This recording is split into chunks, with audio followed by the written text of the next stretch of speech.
Nuggets fans had they won that bubble ring? They would be bragging about it. It would count. It would count. So just say it's the fact that the Lakers won and niggas just don't like, and people just don't like the Lakers. And people just don't like the Lakers. No, they don't. Like, And I am one of those people who hate the Lakers, but I respect that ring. Like, that's a championship ring. Like, a championship ring is a championship ring. Listen, they got to go back to the fans argument. Fans are in the stands. Oh, one argument was, hey, well, fans do impact, player performances, shooting percentages, and all that. Yo, dog, no, they don't. No, they don't. That three is going to either swish or not swish, whether you are in the stands or not. Yeah, I am a fan of that. I say that ring counts. I know people like to discredit that Lakers bubble ring, but I am not one of those people. So I don't really understand how one could say the ring don't count. Here's why. Okay, so let's just say, all right, let's just say this, right? Mm-hmm. Let's just say that someone loses a game 7, like the better team, like in a regular NBA season, a better team has to go on a road, like a team who's, let's just say you're up 3-2, but you got to go to Golden State. Golden State feeds off that crowd. You lose that game 6. You come home for your game 7. Golden State beats you in your house, game 7. Right? Let's just play that scenario. Right? That's a normal scenario we've seen happen plenty of times. So imagine if there is no travel, there is no crowd affecting it. It is, now your best basketball players have to beat my best basketball players 4 straight times. Four times, not even straight, 4 times. It's basketball in its purest form. And they were saying that essentially that was just summer runs. Dog, that's like some of the purest basketball you will ever find. What? Well, people try to discredit Bron whenever they can. That's more of a Bron argument going because really that 2020 year was a year where legends won a lot of rings. It wasn't just Bron. Brady won a ring. Was that Sue Bird? Seattle won a ring that year. Yep. Like that was a year for legends was doing legendary shit because that was unprecedented times and it woke up something in them. I agree. Listen, I think the discredit of the 2020 bubble is more of a LeBron hate argument. More LeBron Lakers hate. I would say it's more LeBron than I'm just never going to respect it. All right, cool. Just say that. Because Lou Williams was, I think, didn't he just say something to the effect of, once we realized people weren't going to respect, that's the stupidest thing I've ever heard. So I think Lou Williams said, we took our foot off the gas because we realized that people would not respect us if we won the championship in the bubble. And I was like, what? Yeah, so everyone's saying, oh, the bubble ring doesn't count. No, what y'all are basically, what y'all aren't hearing is Lou Williams basically saying, the Clippers quit. The Clippers got to the bubble and quit. Don't use that as your argument. That's crazy. Listen, how many teams make the playoffs in the NBA? 12? 6 on each side? 16. 16. All I know is 16 teams had a chance to win an NBA championship. One of those teams decided to walk in there and quit. And ask your favorite team, if they could go back in time and win that championship, would they take it? Ask Portland fans, hey, would you take that bubble ring over having nothing and Dame leaving to Milwaukee? If you're a Portland fan, you can't even, if anything, you should be on the Lakers side of this argument because who were the crybabies that said we have to play an in-season tournament to determine the last couple of seeds because we didn't get a chance to finish out the regular season? One of those was the Portland Trailblazers. Correct. I know all y'all remember that speech. Yeah. I know all y'all remember. So I don't want to hear this. Listen, from here on out, this is going to be my argument. If you say LeBron and the Lakers ring does not count, then please tell me with the same argument, Tom Brady's ring with Tampa does not count either. Yeah. And ask Devin Booker, would he prefer to win that bubble ring compared to losing to Giannis a year later? Now look at him. Don't even know when the next time you really might see it, NBA Finals again. Listen. And Nuggets fans, here's my next thing. Y'all were the best team in the league last year. Y'all, while there may have been questions on maybe some of the Timberwolves' health, so on and so forth, y'all were the best team in the NBA postseason last year. Y'all were rightfully champions. I don't really think anyone can even really doubt that y'all were the best team last year. But the thing about making it to the top is it's different. It's different. So all I'm going to say to you Nuggets fans out here, I know y'all start the season off hot. Y'all look good. Before y'all really start barking up this repeat or three-peat talk, slow your roll. Well, Nuggets are first in the West now, right? They are. It's Nuggets and the Mavericks. Yeah. I had to throw that in there. Yeah, Mavericks don't look bad. We're going to talk about it, but slow your roll before y'all really get into that three-peat talk. One of my arguments to my man was because my man started talking. He was basically saying, "Yo, y'all gonna be sick when the Nuggets three-peat," and I said, "Three-peat? Three-peat? Hey, a whole lot can happen in the next 2 years." My argument, my exact response was, "Yo, the KD Warriors super team didn't do a three-peat, and you expect the Nuggets to?" Listen, and Nuggets fans, before y'all discredit that bubble ring. Just remember, there were 2 years in between that bubble ring. Well, there's two other champions before y'all won that chip. And y'all had every opportunity to win both of those chips because y'all were in that playoffs, in both of those playoffs. And y'all gonna hit me with the mom man with her. We were starting some combinado and some. Hey, dog. I go back and say, look at the supporting cast that from the Eastern Conference Finals. I mean, from the Eastern Conference in 2018. That's one of the nastiest rosters that's ever made an NBA disgusting. Finals. If you really want to take back, we go to those 7 NBA Finals. Yo, he tried to say Bron's supporting cast in 2018 was better than Jokic's supporting cast the year the Warriors won a couple years ago. Dog, Michael Porter Jr. would have been the 3rd scorer on that 2018 team. He was naming it by player by player. Player by player, he was naming them. I was like, bro, what are we talking about here? What are we talking about? See, this is why we can't give people nice things, right? This is why people who are accustomed to losing should not be allowed to win because you know that.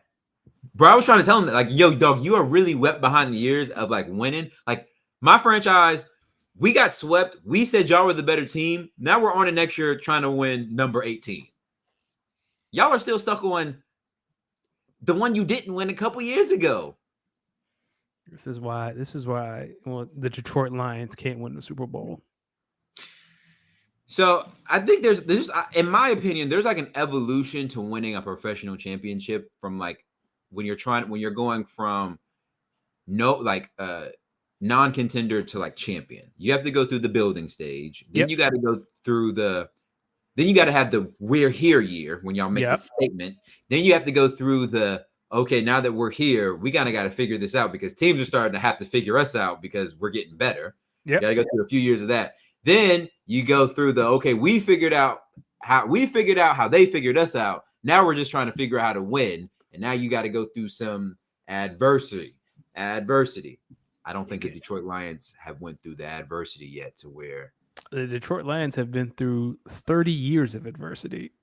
No, that was in they were bad. Now this is, I would say last year was their here year. This is the okay. Now the league has to start figuring them out yet, and they're in the part of that where like the league quite hasn't figured it out yet. They're still trying to figure it out, but no one has. And I think once they play someone who does, it'll say what you want. Jared Goff has been to a Super Bowl. Jared Goff has been here before.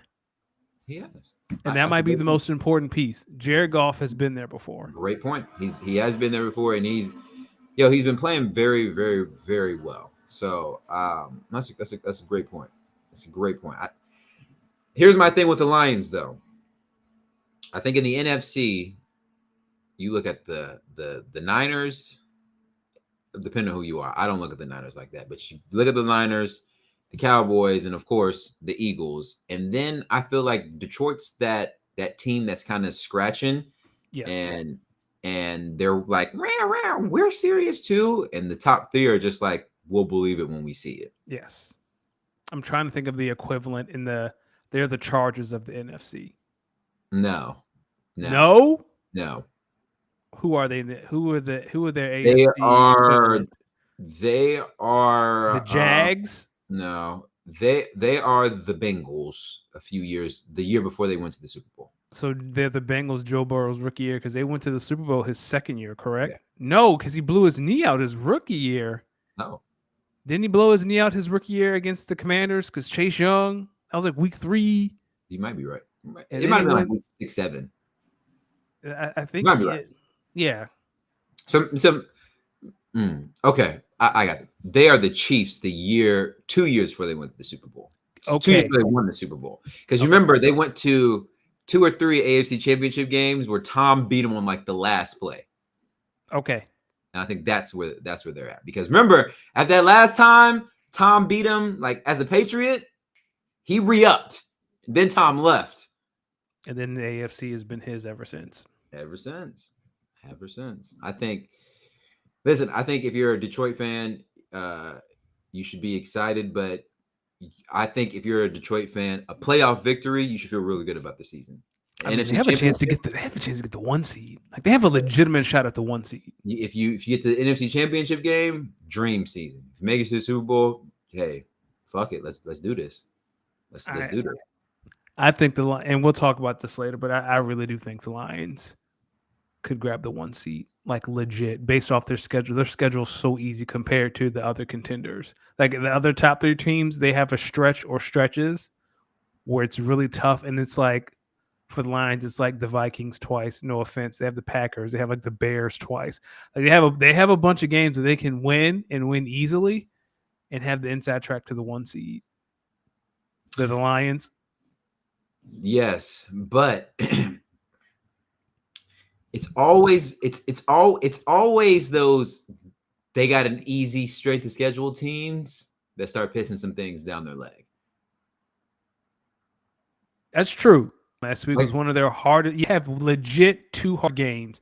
They have the Broncos in Detroit, and then they have to go to Dallas the week after Christmas. Like those are their only like 2 games that you're like, maybe they could lose those. They have the Bears twice. I would say there's at least 4 tough games. Both of the Vikings games, one of those Bears games, they'll likely be the game in Chicago, whichever the second game is. Whichever the second of those matchups is. The second game is December 10th in Chicago. Yeah, so that'll be a tough game for them because they're going to beat the Bears in Detroit, and Bears are going to want their get back. And don't sleep on that Packers game. It may be in Detroit, but we ain't going to be too happy about how they did us last time we saw them on that Thursday. I'm rooting for you. So Eagles need as much help as they can get for the 1 seed, so I'm rooting for you. Welcome, ladies and gentlemen, to episode 122 of Speak On It. Hell, we're about to talk about these Eagles here. Ladies and gentlemen, I am one of your hosts, the bro with the fro, the resident DJ around this spot, Los D Mix, here with the smoothest bald head on the East Coast. My man, my brother, Danny Ocean. How you doing, brother, man? We living. We living. Listen, let me ask you something. Were you able to hear the full episode of The Mix Upstairs? I did not. I was at work. It's a long 2 hours. That's the longest I've ever sat there and spun some music. What I have heard is elite. You're really good at this. Hey man, I'm happy at the progression I've made, and now I think now. A week ago, we talked about like the evolution of the DJ brand. In the past 7 days, particularly since I kind of released that was the first public mix I've ever put out there. It's funny because you've probably heard so many of mine. Yes. But that's the first one I've made public. From when I've dropped that one, like a bulb has been going off my head. Like, yo, I really got to, this is the LLC. I have to build this out. And so what has been the public response to the one you released last week? Well, that's the thing. The ones who have told me they've listened to it have said they like really, really like it. But I think more people need to hear it. So that's the thing. So we need to boost it some more. Well, we need to boost it some more, but I also think that there's got to be. I think I got to build more around the brand, so then that more people will naturally, instinctively, because even if they come in, like, what are they coming into? That's what I got.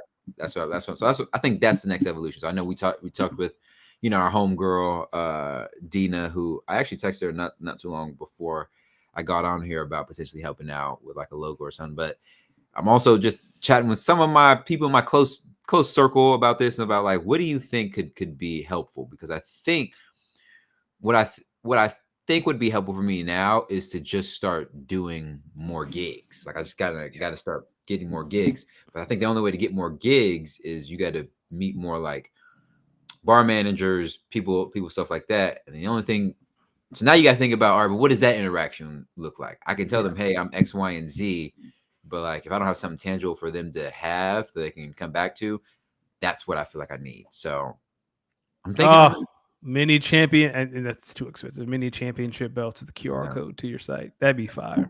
That's expensive. I know. But I'm thinking maybe it's just like maybe it's like a card with a QR code. I keep going back to this, but I just, that definitely could be the muse. What if that, but instead of a card, I think we talk about like it being like a sticker. Yeah, something. But I also want to keep it in the same realm as like our Speak On It logo, but just maybe with a smidge more like WWE wrestling in it. So yeah, we'll keep it. We'll listen as the evolution comes. I will let y'all know. But I will say if y'all did not hear, or if you don't follow me on IG or on socials, I actually recorded the mix upstairs live. That episode that was live. So if you follow me on IG, you may have saw me go live on like Thursday. That's essentially that same mix. Shout out and fuck you Instagram for starting and unstarting my live. Did it go too long? Yeah, it was going too long. A little copyright. Okay. I gotta get this Twitch set up going. Either that or I gotta really start streaming on TikTok. But the only thing about on TikTok is you need a certain number of followers, and I don't have it yet. Like I need 100 followers. How many followers do you have on TikTok? Maybe like 40, 50, or 60. So we need to build. So why don't you plug in your TikTok right now?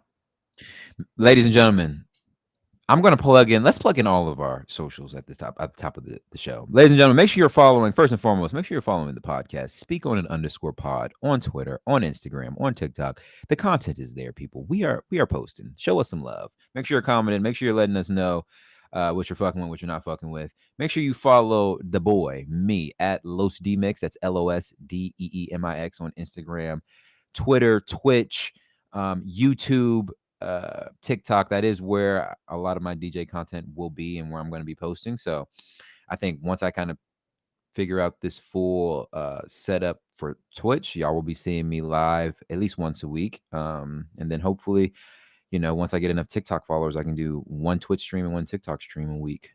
Just spending. We'll see though. How about that? Yeah. If he gets to 100 followers, he will do a live session to celebrate. Yeah, I like it. Is that the people know where to find you, my man. First of all, is that a Black and Mild? Has it been that kind of day? Is that a wood tip or a plastic tip? Take a guess. Don't tell me you're smoking on no wood. Nah, it looked plastic. I was like, look plastic from here. You can find me on the Burn app, Danny Ocean 41.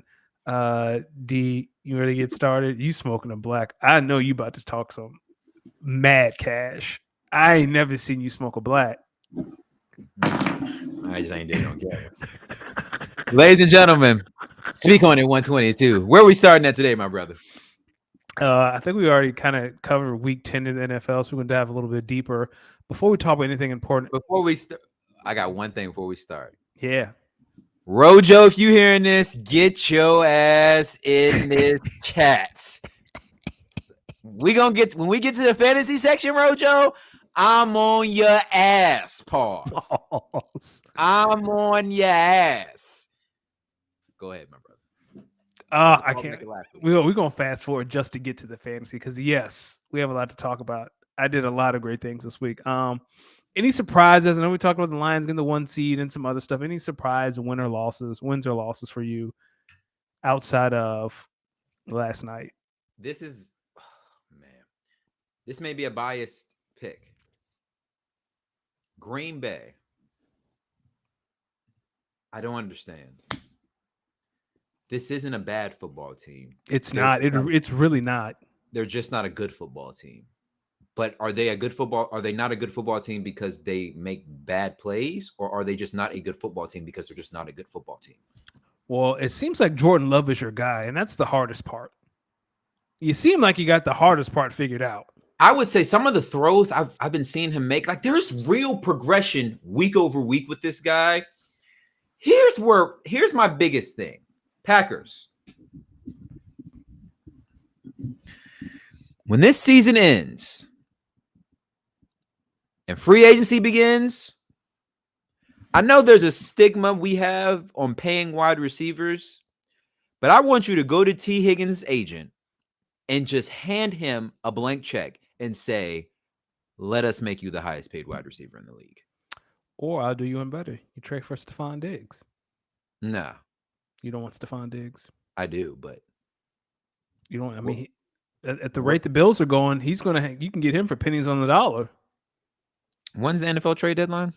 It's already passed. I'm talking about for the free agency. Look, man, I don't know if you saw what Trayvon Diggs was talking about on Twitter today. He's essentially doing his best to get his brother out of Buffalo. Did you see that? No. So Diggs tweeted last night, I believe, yeah, get my brother out of there. And then this morning he tweeted, he was essentially saying Josh Allen ain't pop off like that till Diggs got there. Oh, Trayvon has been. He's not wrong, though. He's not. And that's the funny part. He's not wrong. But I would also say this, take any top 5 wide receiver off that team and see what they look like. Trust me, I know. Hey, man, Diggs to Green Bay sounds good to me because I don't want to see Diggs in Dallas. I'm with Buffalo fans as someone who has Josh Allen and Stephon Diggs in a league. It's frustrating. It's absolutely frustrating because the Bills will be cooking and then there'll just be like a bonehead turnover. And there's at the midst of this, in the middle of this is the same culprit when it comes to these mistakes. It's Josh Allen. It's always Josh. Fumble or a crazy. Some of the picks, I don't blame quarterbacks for like tip balls or like receivers. Like those aren't interceptions. But like some interceptions Josh Allen throws, I'm genuinely just confused. Who are you looking at? I heard someone say that Josh Allen plays every game as if he's trying to make up for that AFC Championship loss, and it makes so much sense. Like every single game, it feels like he's trying to do everything. It's like, chill out, dog. I think there are 2 types of Josh Allen plays. The Josh Allen plays, and you know which Josh Allen plays I'm talking about. Josh Allen plays. And then the Josh Allen plays like that one playoff game against Houston. Oh, I saw someone post that clip today on Twitter when he tried to lateral the ball and dude had to smack it out of bounds. Like, no, you can't do that. That's a penalty. That's a flag, Josh. Can't do that. Son, that play against the Texans, and if you're a football fan, you know which one I'm talking about. Easily one of the funniest football plays, maybe ever. One of the funniest games ever. Up there with Dallas trying to have Zeke. You know what low key is a funny up there with Chuck game? Pagano and the fucking punt. You know what? Oh God! You know what low key is up one of there the with funniest the games? fumbles. Butt fumble. You remember when the Colts played the Chiefs and the Chiefs were up big and Andrew Luck came all the way back? That game was hilarious. That was the moment Andy Reid said, "Alex Smith, you got to get the fuck up out of here." Alex Smith, he said, "Yo, Alex Smith, you don't have to leave this facility, but you got to get the fuck up out of here. Just know we drafting your replacement. Just know." Man, and they traded up to go get Mahomes too. They said, "No, we are not dealing with this shit." It still amazes me that the Bears said, "Nah, we want Maserati Mitch." I mean, that's good for you because Mahomes ain't in the NFC North. Yeah, he'd be a bad man in that. He'd be a bad man in that Chicago wind. Yeah, his arm is not affected by weather. What were your thoughts when you saw that kick from Denver to win the game? Hilarity. I'm one of the few people. I'm not a big fan of the Manning cast. Like, it's okay, but I was on the Manning cast. There's nothing that's funnier than watching Peyton Manning watch awful football. He can't stand it. He gets so angry. And Eli's like, "Oh man, this is great." And Peyton is about to blow up. Peyton out there. Yeah, Peyton is like, he missed it. Did you see? I saw the clip in the third quarter. Josh did something, and Peyton was like, "Yeah, this is over." Like it was 11 minutes in the third, and Josh did something, and Peyton was like, "Yeah, this game is over." Listen. I think every week I'm gonna come in here and say this. If you want to watch like what real like football heads think about football, watch Monday Night Football. You can either listen to Troy Aikman talk about bad quarterback play, or watch Peyton and Eli and just do nothing but watch Peyton Manning. Don't just watch Peyton Manning. You'll know true quarterback play from asinine quarterback play. Peyton be up there like hot. Then listen, you know he get hot because he got to start explaining it. He got to get up. You have no timeouts. What are you doing? What are you doing? He get to say an Eli name a lot. Eli, look. Eli, because you know the safety was in the corner, so all he had to do was put it on the other end. I don't know what he's looking at, Eli. Oh, I know the play. I think it was a 3rd and 9. Josh Allen evades the rush. He scrambles and Diggs is cross in the middle, wide open, and Allen missed him. And Peyton was like, "Yeah, this game over. That's it. I'm done. If I wasn't paid to be here, I would not be here." Listen, but you want to know the most NFL thing about this whole situation is we woke up on Tuesday morning. You know who got the boot? Not Josh Allen. Offensive coordinator. Sean McDermott is wilding. That is the most NFL. Listen, if you want to know the hierarchy of the NFL, just know when things are going bad, that offensive coordinator is the first one to go. The offensive or defensive coordinator is the first one to go before your best player. I mean, he fired Leslie Frazier last year, and they had a top 3 defense. Where is Leslie Frazier? Is he in Minnesota? He might be. That's crazy. But yeah, no, I didn't get that. Listen, how many more years you could think Sean McDermott got before? Oh, this is it. This is where is he at now? I don't think he's coaching right now. No, he is not. If they miss the playoffs, Sean McDermott is gone. That's a wrap. Ain't no one else to fire. You know, fired your defensive coordinator last year. Now you're in charge of the defense. You just fired your offensive coordinator, even though I don't know why he didn't tell Josh to throw 3 picks and fumble once. Anyway, who else is there left to fire? It's you. Josh Allen. It's easier to find another Sean McDermott compared to a Josh Allen. Easier to find because Josh has shown he can do it. And once you've shown you can do it, I mean, look at also boy Matt Flynn. He did it 1 game. But this is my thing. If you're Sean McDermott, you got an argument, brother. Yeah, if you're Sean McDermott, you sound a lot like Trayvon Diggs, brother. Let me tell you something. We brought 14 in. You started kicking up, but before 14, this is the Bills offseason, and this is going to tie into another New York team. Daboll about to lose his job. Okay, no, he's not. Sean McDermott is about to lose his job. Buffalo's going to call Brian Daboll and say, "Hey, man, we had a good thing. Our bad. Come over here." And Brian Daboll will be back in Buffalo as head coach. No. You don't think Daboll's going to lose his job? I'm glad. Let's talk about the Giants since we're here. The Giants are a really, really bad team. Awful. It saddens me to watch them play. Brian Daboll is not fully to blame for this. The Giants last year, the Giants knew they were in a rebuild year. What they didn't know was that bringing Coach Daboll in would be that much of a step forward. They were way too ahead of a schedule on their rebuild. The Giants knew it. The only people who didn't want to accept it was Coach Daboll and the players, rightfully so. You want to go win a championship. Absolutely. Okay.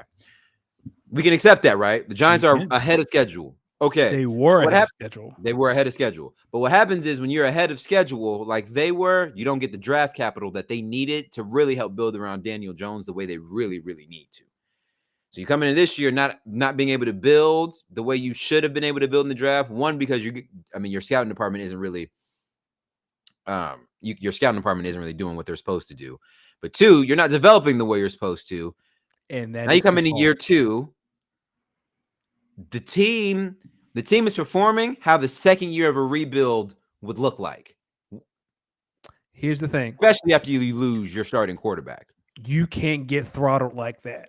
You can be competitive, but there's a play yesterday I saw it was a run play for Saquon, and I tell you the offensive guard is looking in the wrong direction. It's a run play. He's looking at Saquon like he's going to tackle him. No. Brian Daboll about to lose his job. No. The way he acts on the sideline, the ineptitude. It was his. I don't know whose idea it was to sign Daniel Jones to that deal. Someone's head is going to roll, and it's going to be Daboll. But here's the thing: if you're Brian Daboll, how can you judge Brian Daboll's job is offense, right? Right. That's what he was brought in to do. If you're the GM, how can you even judge this team when you really haven't been able to see this offense at full capacity? Because every time somebody's hurt or you don't even have the line to be able to keep your quarterback upright. Daniel Jones is out there in hell, dog. The team wasn't good with Daniel Jones. The team wasn't good with Tyrod Taylor. That's not true. They were good. They won enough games to make it to the playoffs and then beat a division champion. You mean I'm talking about this year? Yes, but that's what I'm saying. You can't. The results of this year are a domino effect of the ahead of schedule that they were last year. They are reaping the misfortunate benefits of their success last year. Listen to some of these losses: 40-0, 30-12, 24-3, 31-16, 30-6, 49-17. You cannot get your ass beat like that. And we barely halfway through the season. You've gotten your ass kicked every other week and not losing like by 3 or 4 points. You're losing by multiple scores with or without Daniel Jones. You cannot do that. But last year when y'all were winning games that y'all may have lost the same way y'all did this year, had some things gone, not gone y'all's way. Y'all weren't saying anything. Y'all weren't questioning my coaching then. 3, 4, I'm trying to count 5, 6 games where you have lost by multiple touchdowns. I'm going to go out on a very strong limb that no other team in the NFL has more than 2. That could be very true. But tell me how many teams cannot be getting your ass kicked like that. But there weren't many teams coming into the season that were probably in a position that the New York Giants are in. The New York Giants are in NFL purgatory from last year, and they are reaping the benefits. the misfortunate benefits of it this year. And then you go look at a team like the Vikings who said, hey, let's go get Josh Dobbs. You could have got Josh Dobbs. The Jets, same boat as the Jets. You could have got Josh. But you're talking about two teams. You're talking about the Jets, who are just a quarterback away. The teams they're a quarterback away. Game one, they lost their quarterback. Now they're essentially back to where they were last year. The Vikings, again, Saleh's job ain't safe. Robert Saleh's job's not safe. Again, I would say, how can you really judge Robert Saleh and the Jets when you haven't even really seen what this Jets team could really look like? For Robert Saleh, it's not that Aaron Rodgers got hurt. It's the fact that you stuck by Zach Wilson this entire time. We know Zach Wilson is not good. It's one thing to try and fail, right? It's one thing to sign Carson Wentz and it doesn't work out. You can go to your owner and say, hey, man, we tried. It just wasn't in our favor. It's we are not going to do anything. We believe in Zach Wilson. Dog, your defense has to hold every professional team to 9 points. Saleh's job is safe. I'm not saying he's going to get fired, but he is on his seat is hotter than I think we recognize. And I will say this about quarterbacks and why organizations stick with them. 32 teams start a quarterback every Sunday. Correct. Not all 32 of those teams have starting quarterbacks. Let me ask you a question. You cut Zach Wilson tomorrow. Who picking him up on a waiver wire in the NFL? Who signing him? Brother, maybe Sean McVay? I don't know. I've seen Sam Darnold and Carson Wentz continuously get jobs. I'm just saying, who out here clamoring for Zach Wilson? Somebody will. Because if they were, they would have traded for him this offseason. Because the Jets would have gave him. Again, I'm gonna go back and say, teams, you're more inclined to stick with a quarterback, especially depending on the draft capital, because 32 teams start a quarterback every Sunday, but not all 32 have starting quarterbacks. There's probably 13 to 15 legit starting NFL quarterbacks. Let me ask you, there are 32 teams. That means close to half of the league are looking at their quarterback saying, motherfucker, if I got rid of you, I got you up out of here. Let me rephrase the question. Shit might turn around. Who would you take over Zach Wilson? I mean, like, what quarterback would you bench for Zach Wilson? Who? Of the starting quarterbacks? Out of the starting quarterbacks, who would you bench for Zach Wilson?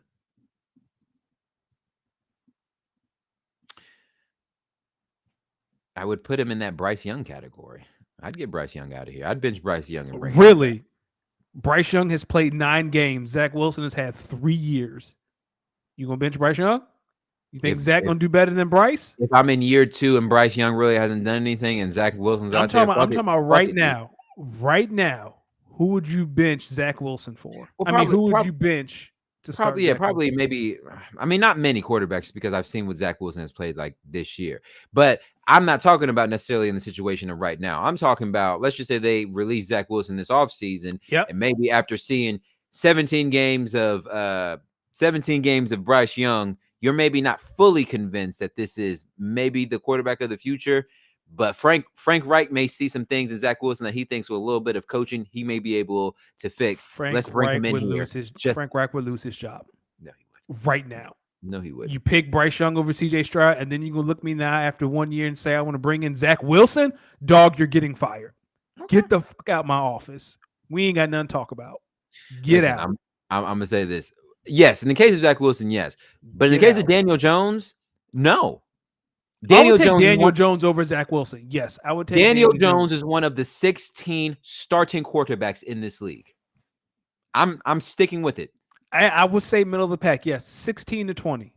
100%. No. No. You're not hearing what I'm saying. I'm saying 32 teams in the league. Yep. Daniel Jones and the Giants are one of the teams. And on draft day, I don't think quarterback is where they really need to put their issues on. I don't think quarterback is the issue here. If they have a I think if you put Daniel Jones, no, I've seen it. When you put him around a little bit of capable offensive line play that allows him to be able to run the ball, good wide receivers. I'm talking legitimate wide receivers. Stop taking these chances. Go out and either trade for a wide receiver 1 or go actually draft like a Marvin Harrison type wide receiver. Bring those in, maybe beef up both the offensive, defensive line. Now you got a team that probably can win 8, 9, 10 games. Daniel Jones is not bad. Here we go. So the Giants have the 2nd overall pick right now. Keon Coleman and Marvin Harrison Jr. Chicago has the 1st overall pick. Let's say they get Marvin Harrison Jr. or they draft an offensive lineman. You telling me, well, I'm not as high on Caleb Williams as someone. Keon Coleman, if I'm the Giants. Keon Coleman, right then and there. Really? Keon Coleman. Yes. You don't need – that is where a lot of – listening to fans will get GMs and front offices fired. Let me tell you something. We don't know what the fuck we talk about. We don't know what the fuck we talk about. To a degree, but I do know every time Daniel Jones I don't think it's to a degree. I don't think we know what we're talking about. There's a turnover somewhere. There's a fumble on the way.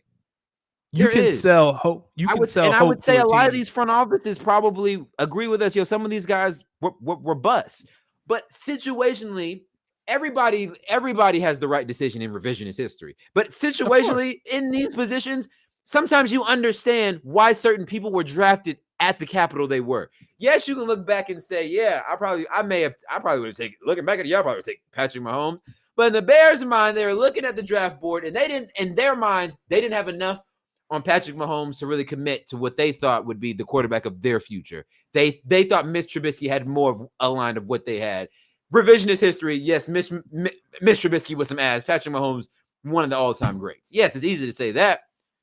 The 49ers, looking back on it, they would probably go back and say, there was a kid in that draft room in 04, 05, grew up lifelong 49ers fan. All he wanted to do was play for the 49ers.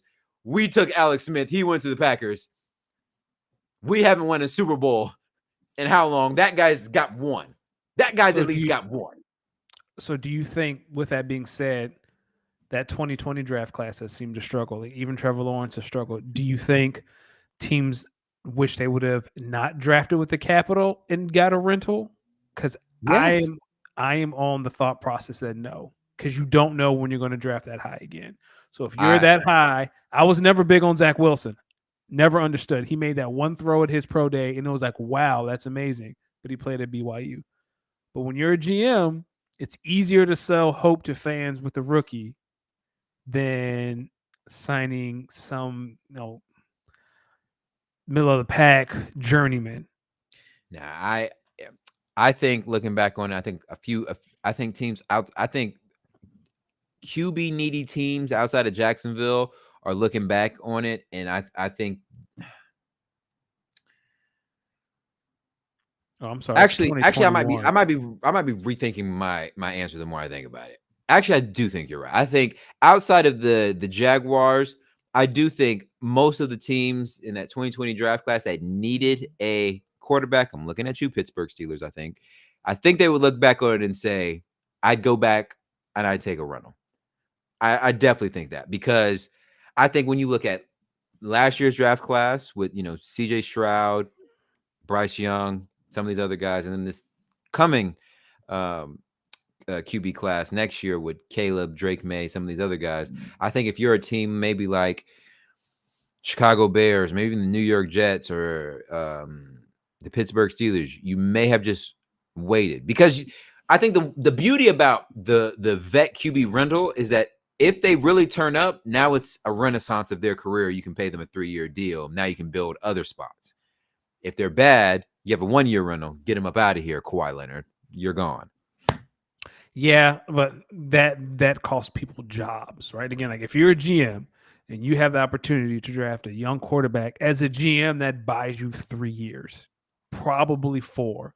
As a GM, you draft a veteran, the team sucks, they're in position to draft a quarterback. What happens to a lot of GMs when they have high draft picks? They get fired.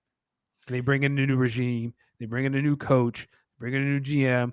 But what happens on the flip side of that when you're the Indianapolis Colts, you bring in Phillip Rivers, y'all fuck around and go 10-6 or 11-5?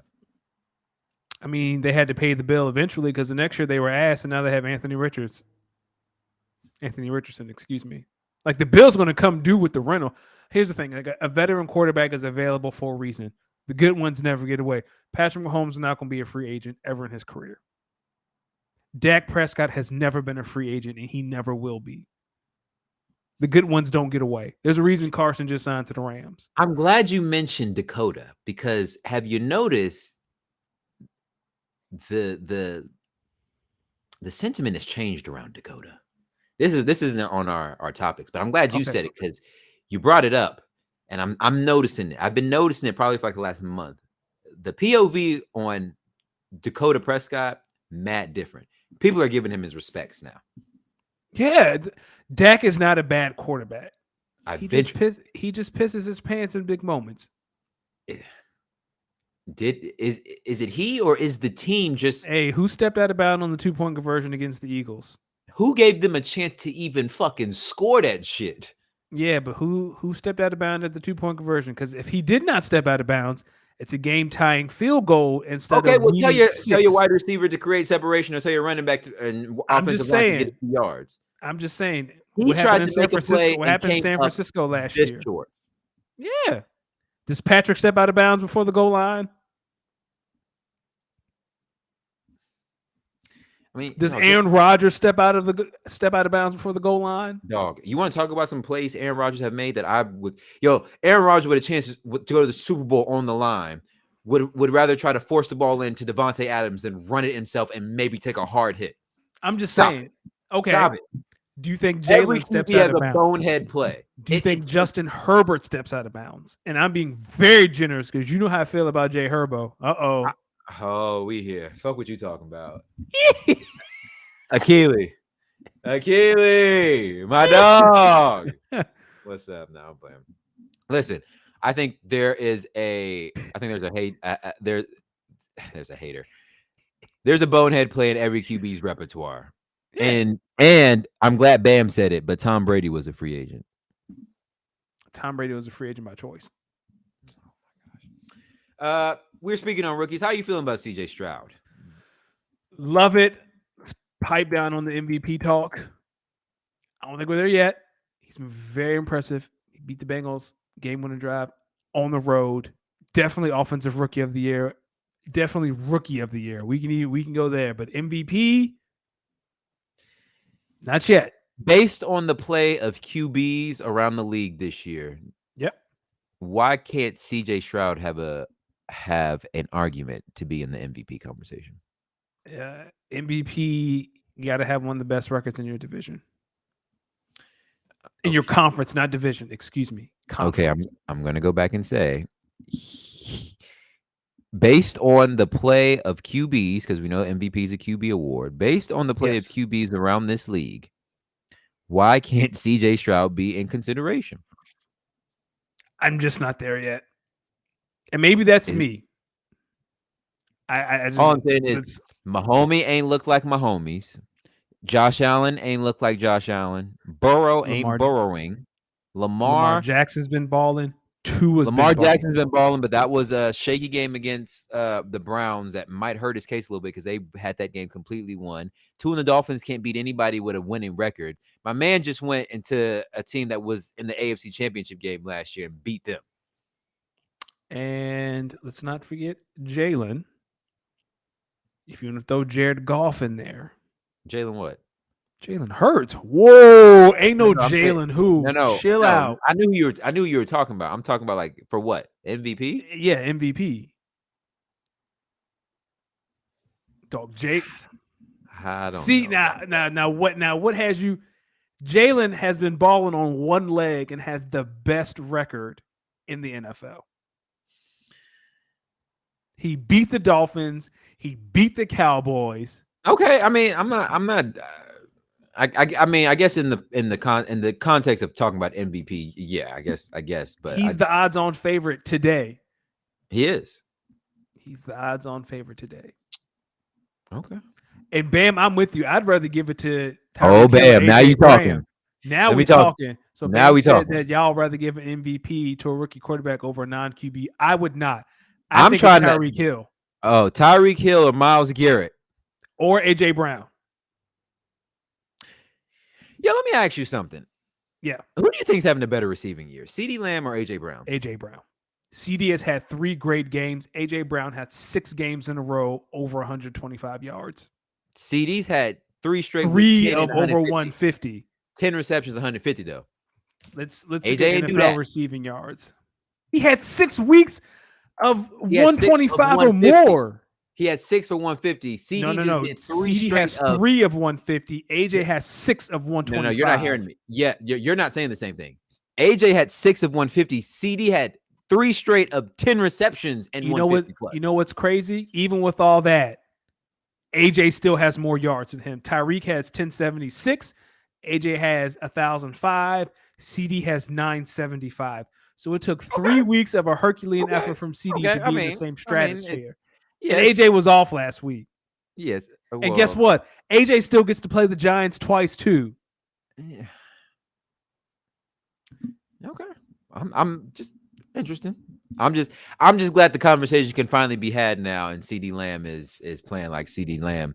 Has he been paid yet? Receiver. CeeDee Lamb got paid like 2 years ago. No, has he been paid? No, I think he may have gotten. He's up. He got paid last year, or he's up next. Yeah, if he's supposed to get paid this year, brother, he will get paid. Love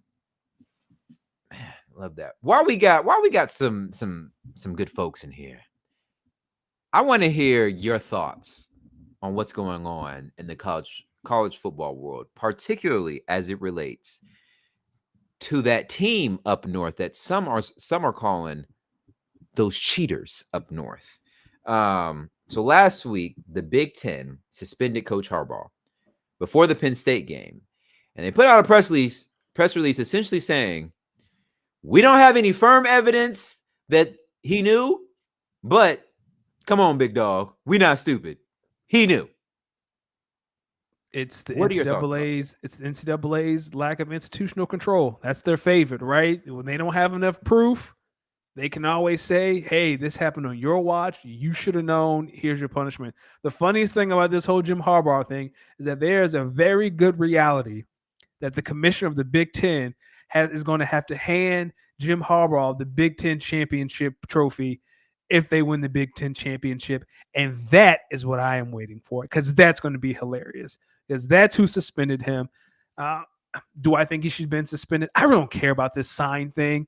People steal signs all the time. If you're not trying to steal signs, are you really trying? It's the fact of how bold that guy was. sneaking on the other team's sidelines. I think it's bigger than the sign stealing. Sign stealing has always been a thing, but when you're sending people to games that you're not even playing in because you're trying to get signs like 2, 3, 4 weeks in ahead, I assure you, other teams are doing the same thing. Okay. Like, I have no doubt in my mind that Ohio State is sending people to do the same thing, but those people aren't on the sidelines wearing the other team's gear. So when you get pulled over by the cops for speeding, do you tell the cops, yo, but he was speeding too? Yes.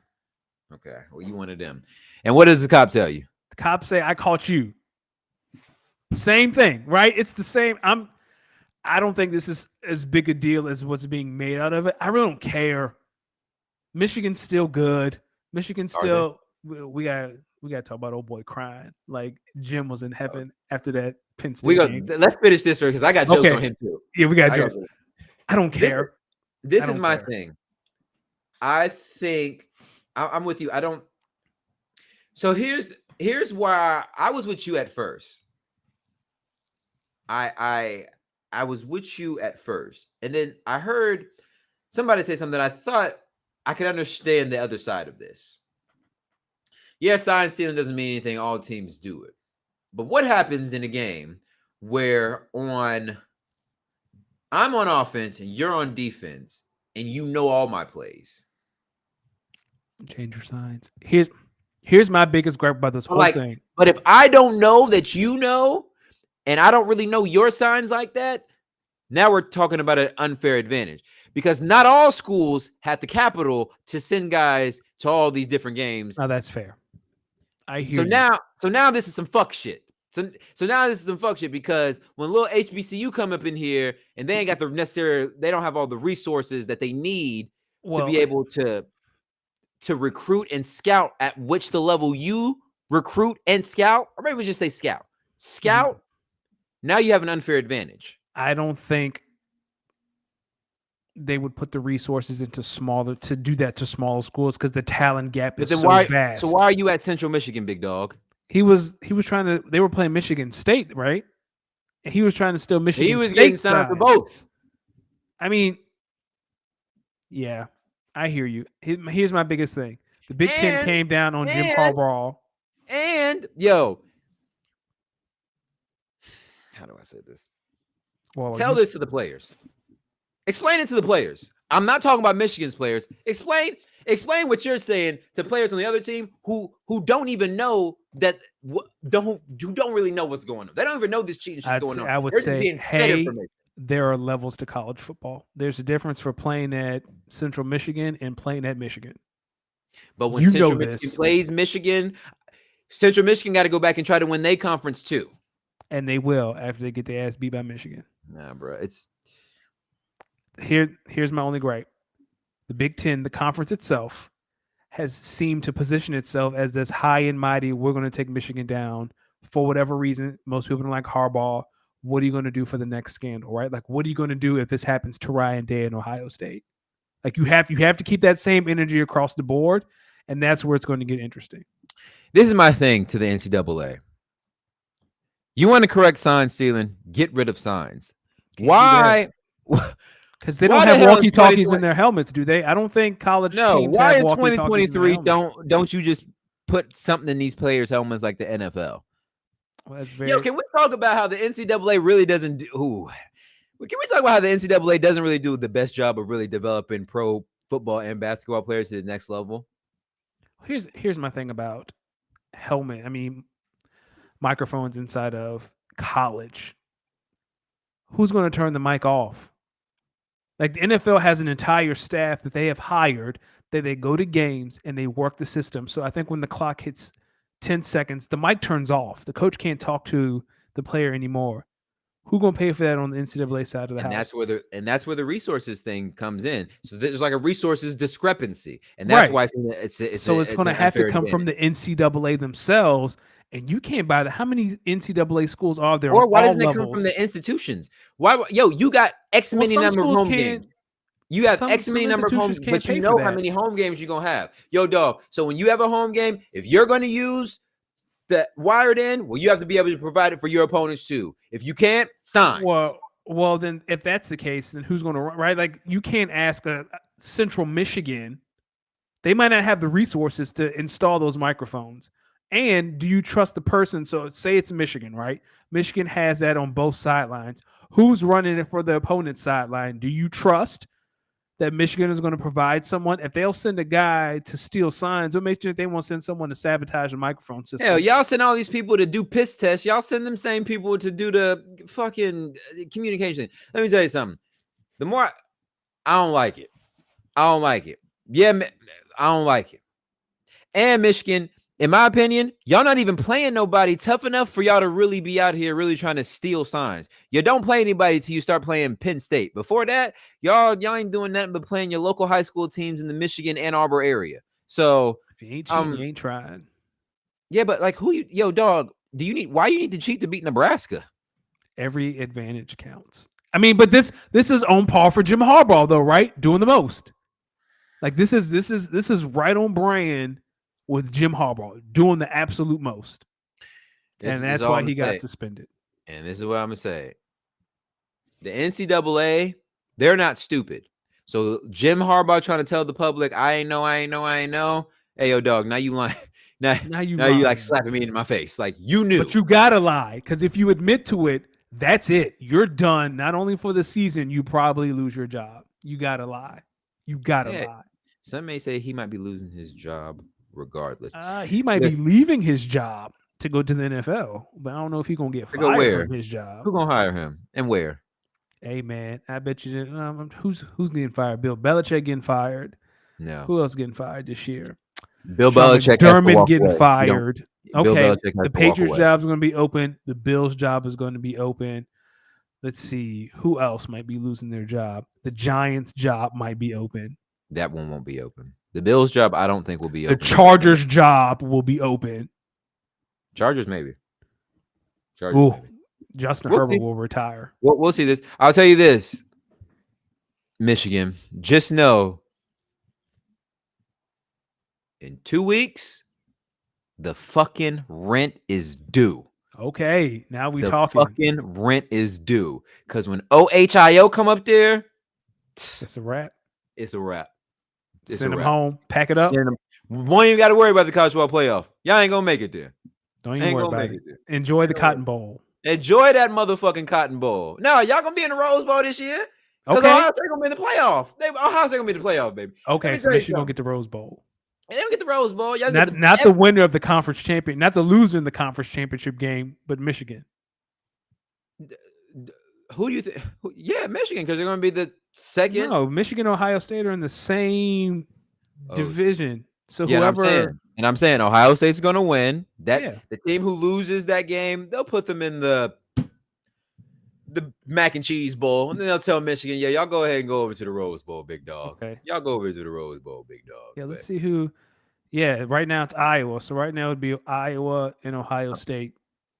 So wouldn't Iowa go to the Rose Bowl if they lost to Ohio State in the Big Ten championship? Nah, I think the committee is going to say we're not putting Iowa in no Rose Bowl.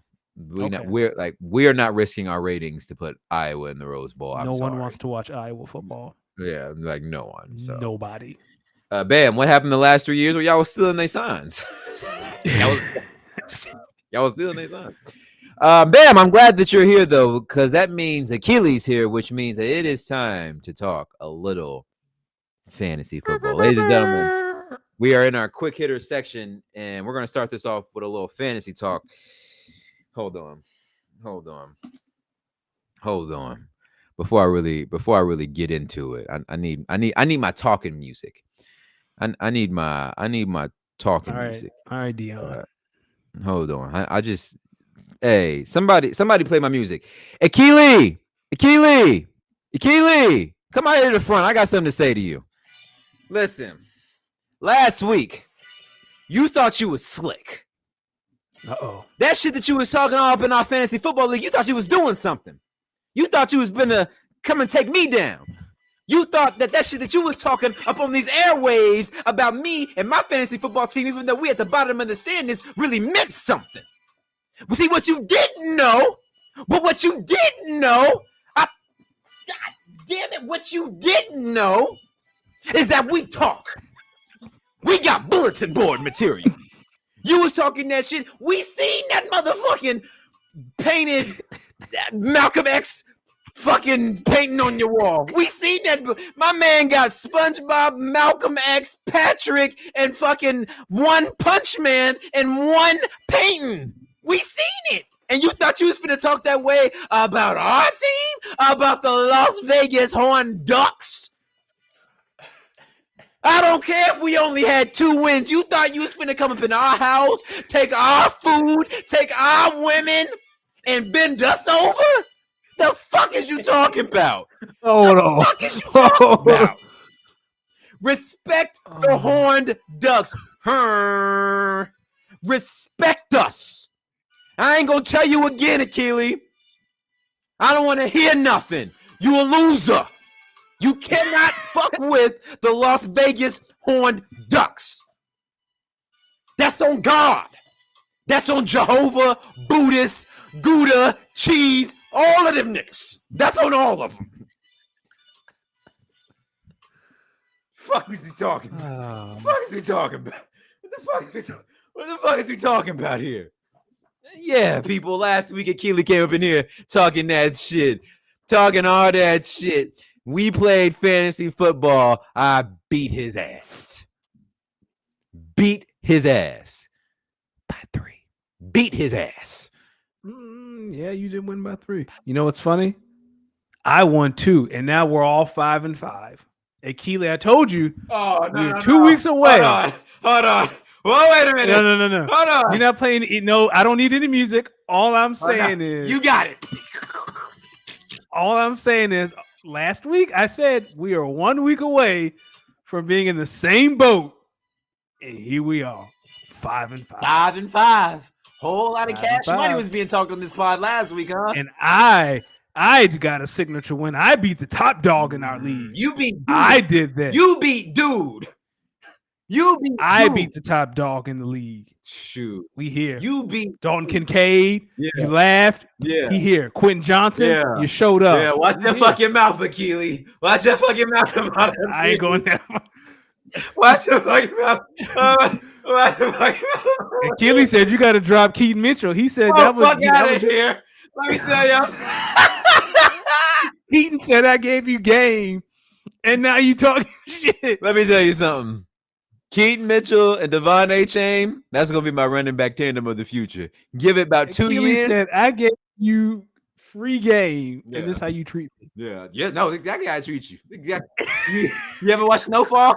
Yeah, the downfall of Franklin Saint did not come from them drugs. It came from his own family. It be your own people's. Watch your fucking mouth about the horn, bro.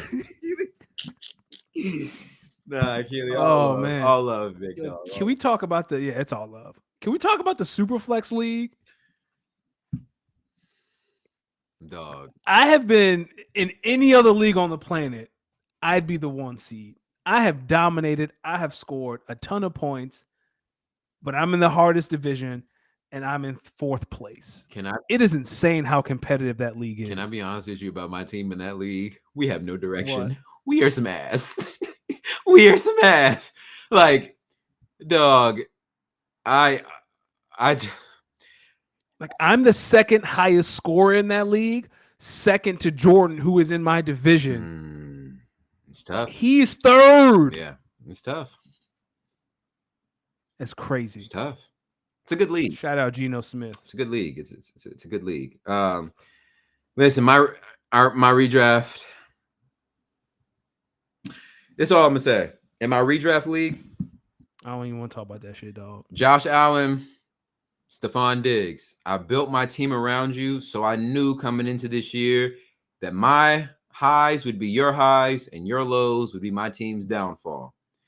But dog, you could not have told me week 1 when I drafted Josh Allen that there would come a week where I look at my team and say, I should have started Baker Mayfield over Josh Allen. That's a sick world we live in. Oh, it's a very sick world. I'm sick to my stomach, man. I'm extremely sick to my stomach because the QB position, now I have to look at Josh Allen and I have to wonder, is he a weekly start every week? because I can't keep doing this type of shit, bro. I'm so sick of that league, dog. I built my whole roster around Nick Chubb and Saquon Barkley. Ooh, one's injured and one's on a bad offense. Yeah, I can see why you down there. We in the gutter. Yeah. But I'm in another league. You're not in this league. This is a work league with some ex-colleagues. Dog, I am 9-1.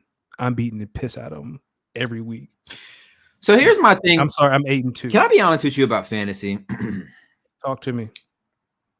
Last year, okay. So historically, I like to do, like many people, I like to do mini leagues.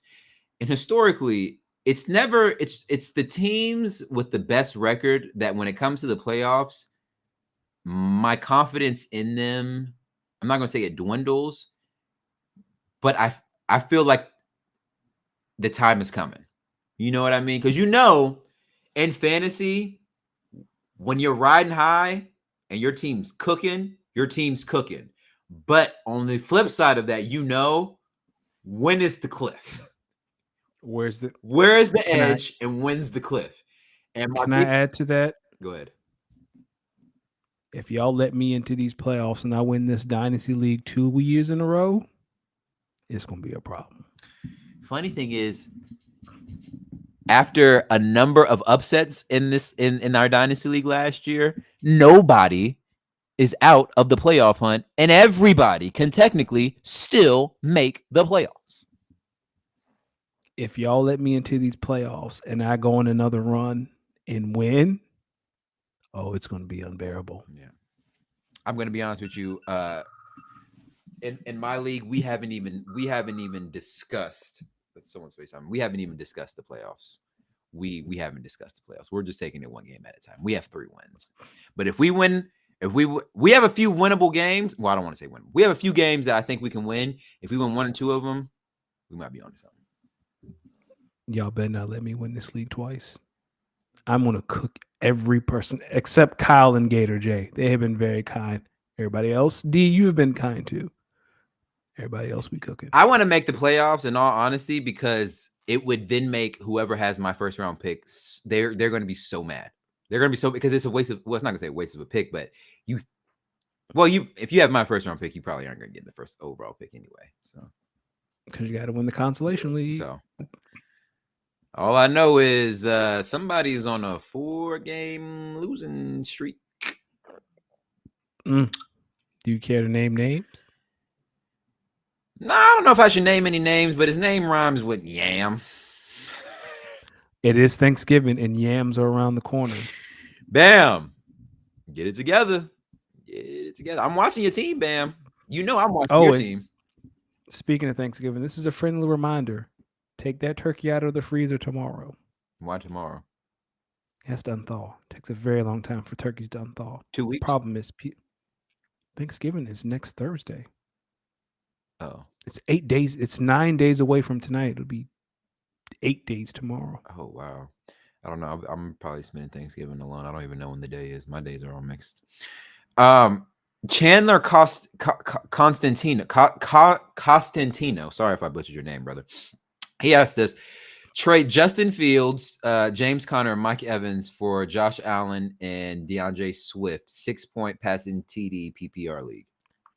Josh ain't passing a whole bunch of touchdowns, but he passing more than Justin Fields, I suppose.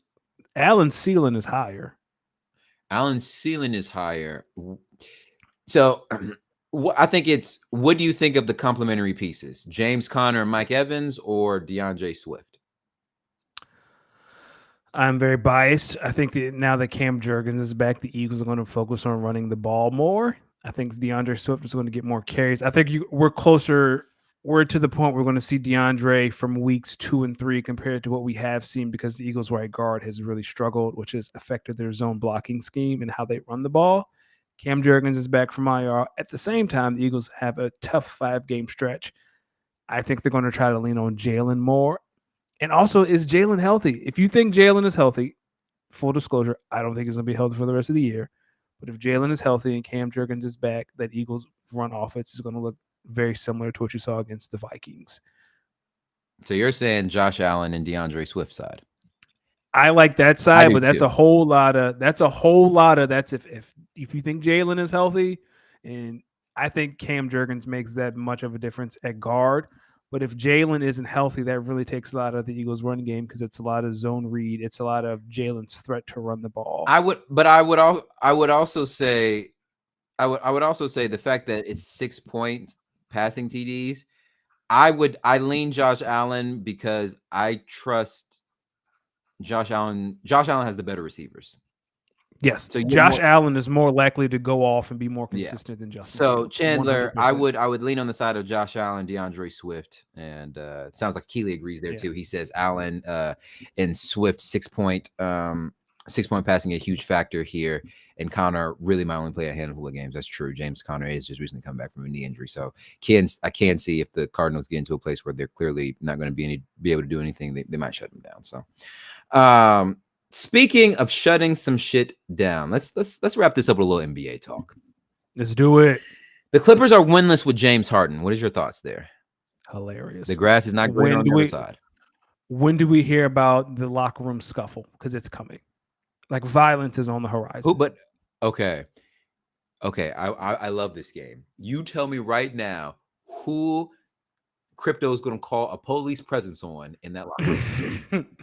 I want to say Terrence Mann versus James Harden. Terrence is going to put his hands on James Harden. Terrence Mann? Terrence Mann. Because Terrence is the person Harden is replacing. Terrence is very productive. And now we've added this guy who has done nothing and we keep losing. Terrence might say, hey, why is this man taking my spot? That's funny. Or the second one, and this is not advantageous to the aggressor, Zubac versus Kawhi, because Kawhi be talking real reckless to Zubac. Really? I saw a clip on Twitter. Apparently Zubac wasn't posting up, and Kawhi was just like lighting him up. Dog, let me tell you something. I don't know where Zubac is from, but I'm assuming with that last name, he is from a place where it gets below freezing. And people from those kind of places do not like being spoken to any kind of way, no matter who you are. They might call you a word that rhymes with jigga. I didn't say all that. I just know people from places where the temperatures reach below freezing, below zero, do not like to be spoken to in a certain way. And if you were out of pocket, they will not hesitate to remind you of, hey, I came from a place that gets below zero. That's so funny that you would mention that because my first guess was Marcus Morris and potentially Terrence Mann. That's why I saw that. That's the scuffle. I forgot Morris is on the team. I think he's a little longer than I don't think he's looking for violence in the same way. I feel like what might happen is he might be cool with like a James Harden, and Terrence Mann might come crazy. And he might like Marcus Morris might be like, yo, bro, like, you know, we can figure this shit out. Nah, man, fuck this bitch ass, yada, yada, yada. And like, I'll ain't even got to say all that. Oh, I ain't got. So what's up with you? You trying to take up for him? We losing. And now it shifts from about our Harden issue. Now I got an issue with you. I'll take it a step further. Instead of Marcus Morris, PJ Tucker. Because PJ Tucker and James are friends. Like, they are friends. Oh, yeah, I can see that. Nah, James, I got it. Yo, dog. Hold on, brother. Jamal Murray's out at least a month, but the Nuggets are still the 1 seed. You got any worries there? Nope, no worries at all. Still Nikola Jokic is still there. And he's still the best player in basketball. He's really, really good. He is really he is putting up insane. Like, he is putting up insane numbers right now. Again, I think he's shooting like 60% from the field. What? I know I started this pod off with maybe a little bit of Nuggets slander, but I do think the Nuggets do have a team that I think fans should be really excited about. Like, from an objective standpoint, they are really, really well coached and like they really good team. Nuggets fans act like y'all won something before, bro. Like, y'all. I'm telling Nuggets fans, y'all sound like Eagles fans pre-2017. Y'all are like, chill out. Nah, because y'all are terrible. Like, y'all won that chip and y'all just act like y'all ain't never won nothing. Like, yo, dog, y'all won it. Good. Y'all are not the underdog. Matter of fact, y'all were the clear number 1 seed. There's no underdog story there. You won your chip. Celebrate it and live it. Like, talk that type shit. You know what I mean? But maybe that comes to winning, because you see certain organizations when you get accustomed to winning, now your attitude shifts. Okay, Tell me I'm wrong. Go back and look at Steph's first ring versus his fourth. Go back and look at Bron's first ring versus his fourth. Go back and look at Kobe's first ring versus his fifth. Jordan's first versus his sixth. There are still a lot of jubilation about them winning, but there's a different aura about the fact that they won. I'll keep that in mind. I'm just saying. Just saying. Dame and Giannis, the connection has been questionable. Thoughts? Akili, and I just wanted to let you know, I be hating on Jokic, but I've always recognized he's a really, really good player. I just don't like his fans. And Akili, and this might be aimed at me, my biggest gripe about Jokic was he was the Dorks hero, but he had never won. Not only did he win, but the Nuggets dominated through the playoffs. It wasn't close. Like there really wasn't a question from whistle to whistle. 16 games. All right. They won it. They wrapped this up really quickly. That earns a different level of respect. Are you worried about the Bucks? Not yet, but buddy, maybe having a defensive-minded guard beside Giannis wasn't the worst thing on earth. Maybe you didn't need an upgrade because he sure looks great in Boston right now. Yeah, he's cooking. Listen, this is what I'm gonna say.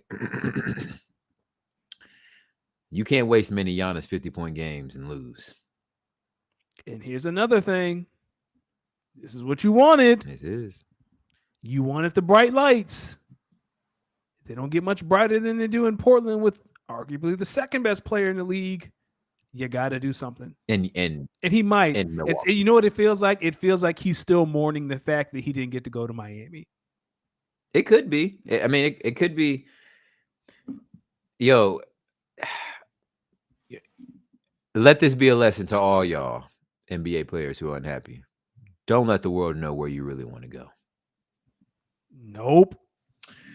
Let's talk about a team that looks dangerous. The Dallas Mavericks. Who? It's funny because they're down 15 right now. 16. I'm not going to lie.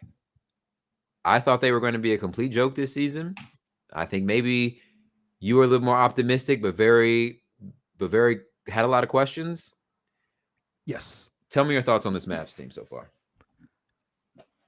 I am getting excited about this team. The only issue with the Mavericks is these slow starts. Like right now, they are down 54-70 to the Pelicans at halftime. And this has been a theme with the Mavericks. They were down to Charlotte. They were down to Orlando. And then they come out in the second half and just snowball. And next thing you know, the Mavericks have 130 points. Need to be better in the first half. Luka's usage rate is down. I've been preaching about Luka's usage rate for years. And I feel like when it comes playoff time, he's worn out.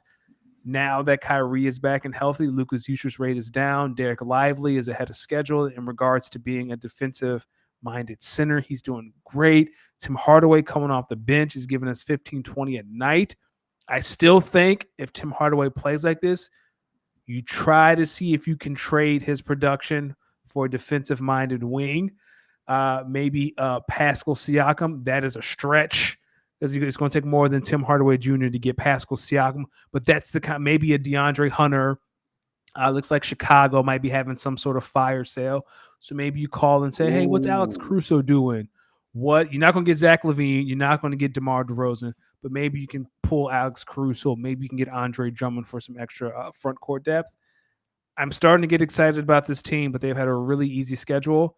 There's a stretch coming up. I think they have like the Bucks. Like they played the Nuggets, they lost to the Nuggets, but they were down big, and they mustered a comeback to make it respectable against slow starts and then coming back on strong. I need to see them play the Nuggets. I mean, they dropped 144 on the Clippers. That's one of their losses since James has gotten there. I need to see them play like the Lakers. I need to see them play top teams. Yeah. And play well against them before I get really excited. Do you think, kind of going off your point about the Nuggets and the Mavericks, did you see that same dominance from the Nuggets versus the Mavericks that you've seen versus other teams? In the beginning. And then in the second half, the Mavericks, like something about the second half, the Mavericks kicked into gear. I will say, Luka, numbers-wise, is one of the best defenders, on-ball defenders in the NBA so far this year. That's impressive. Look at Luka stepping up on the defensive end. Listen, man, when it comes to the Lakers,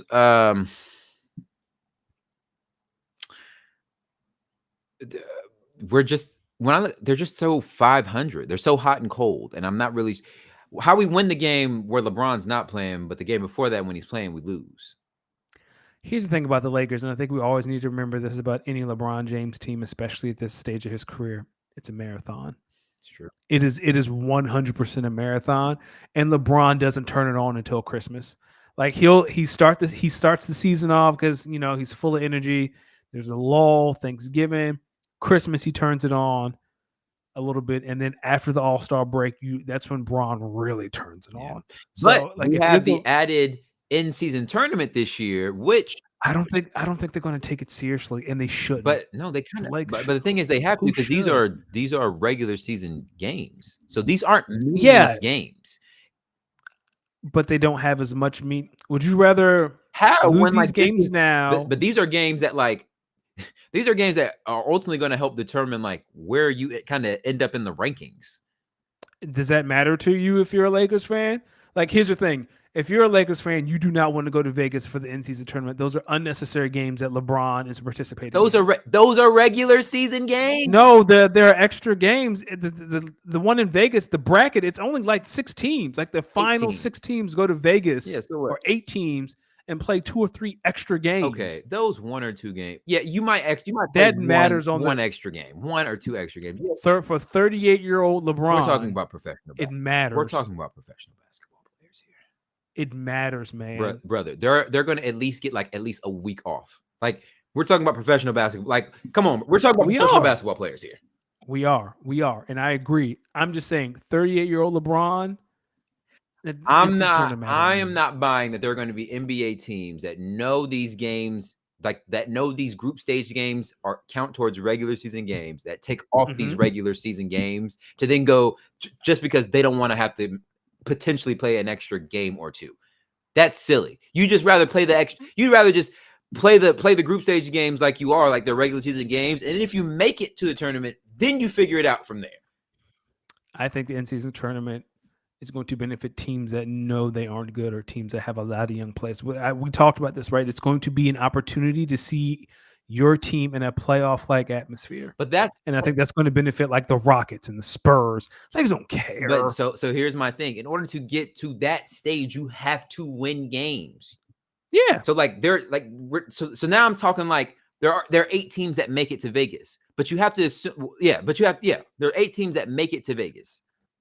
Here's my thing. So now, do you think if it's a rest night for LeBron and it's an in-season tournament game, they're like, "Oh, Bron, you got to play. This is for the in-season tournament." No, they're gonna say LeBron. Or if AD is I'm at 80%, you think all right, AD, tonight, you're playing whoever. This is the in-season. We need you to kind of ramp up. I don't. In these group stage games, again, I'm mostly talking about these group stage games because those. Yeah, me too. These group stage games are just. They're looking at them as regular games, regular November games that count to their in-season games. So I think they approach them the same way they do regular season games. It's just once they figure out, hey, hey, we actually made it out of the group stage. Now we're actually going to have to go to Vegas. That's when I think there may be some combos of what this looks like. But even then, you ask the players, they're going to just want to play. They're going to want to play because now you're adding a new challenge. And you have to remember, these are professional athletes. So when you give them something new and tangible that they could win, they're going to get up for it. They're going to get up for it. And on your point on younger players, again, you have to remember, in my opinion, the 8 teams will be filled with the top 6 teams in the league, plus 2 teams who played really well in the group stage round. So it could be a young team that kind of found their stride on the Wednesdays and Fridays, or it could be a bad team who just so happened to randomly win their games on Wednesdays and Fridays, and now they're out of the group stage. But there will be 6 teams. There will be 6 teams. No, there will at least be 4 teams in there that will be the cream of the crop. I expect the Bucks to be there. I expect the Celtics to be there. I expect the Sixers to be there. I expect the Nuggets to be there. Truthfully, I'm expecting the Mavs to be there, and hopefully the Lakers can be there. And my question to you is, what good is winning the in-season tournament if you don't win the NBA championship? Well, there's only one. What's the point of playing 82 games if you don't win the NBA championship? I'm just saying, these jokes gonna fly if the Nuggets win the in-season tournament and then turn around and lose, let's say Phoenix doesn't make the in-season tournament and they lose to Phoenix in the Western Conference Finals. Oh yeah. Well, I think in that case, personally, who gives a fuck what the couch point guard got to say or what Skip Bayless got to say? In my opinion, like who cares? Like, and I was kind of trying to convey this early when I was having an argument with someone, but I realized that not every sports fan thinks like this. Like there are some sports fans out there that really think we as fans really have an impact on this, on like the outcome of games or matches and like sport and like professional sports. And we don't, like, we do not, like, we as like we as consumers of this product are just that, consumers. We have no out. We have no out. No, nothing that we do affects the outcome of this game. So I've always thought that that's funny that there are really people out there who really think that, yes, they may feed off the energy of the crowd, but okay, here's my thing. I think this is a legitimate argument. If we as fans made as big of a difference as a lot of people out here like to think, then wouldn't you think every home team across every sport would always win their games? Right? With that same logic, no home team would ever lose any sporting event ever. Why? Because you would then just feed off the then crowd that's then inspiring you to win. Now, what do we see happen, particularly in college sports? The crowd environment, they do really feed off that, and it could fuel the players. But I've also seen good teams go into good stadiums and kick somebody's ass in that team. I mean, in that team stadium. And I've seen bad teams come to good team stadiums and kick a good team's ass in their stadium. What? So what do you say? You know what I'm saying? Maybe it's the realist in me, or maybe I have some real detachment issues. Maybe I'm jaded. I thought I was a delusional sports fan, and then I realized, no, there are people who are really more delusional than I am about my sports teams. Like, there are some Bengals fans out here, or Ravens fans out here, or Seahawks fans out here that really think they're on the path to championship glory. And I don't know. Sorry to burst your bubble. No, it's not to really go ahead. No, that's all I got. Oh, you were saying to bust my bubble? No, it doesn't really. I mean, again, I just think I'm a little jaded. Maybe it's because I've been a Packers fan, and so like there have been some years where I really thought that they were the team to beat. A lot of 13-3 years, a lot of 12-4 years, a lot of 11-5 years, and you're thinking this is the team that's going to win the Super Bowl, or this is the team that's going to win it all, and then they end up getting beat by a lesser team, or your team loses to a team that never scores an offensive touchdown, and then you just like wondering, like, yo, dog, there's nothing we could have done. They were just a better team. That's my rant. That's my rant. I don't know. That's my rant. Danny, anything else before we get up out of here? Hopefully the Mavericks can follow suit and win another game in New Orleans. Listen, people, make sure you follow the pod at @SpeakOnIt_pod on Twitter, on Twitch, on YouTube, on TikTok. Make sure you follow myself and Danny, my Insta and all my other socials, YouTube, TikTok, Twitter, Twitch, Los Demix. That's LOSDEEMIX. Before I give it or pass it to Danny, Akili, watch how you speak on the Horn Ducks. That's our new sound. That's my new team. That's hilarious. Find me on the X app. I want you to know, Akili, that's the clip too. That is the social clip. That's definitely the social clip. There's nothing else that fits. Find me on the X app, Danny Ocean 41. Again, follow us, @SpeakOnIt_pod, X, Twitter, Instagram, TikTok. I'm about to sneeze. Oh, bless you. Oh, we saved it. Remember, send us emails, speakonapod14@gmail.com.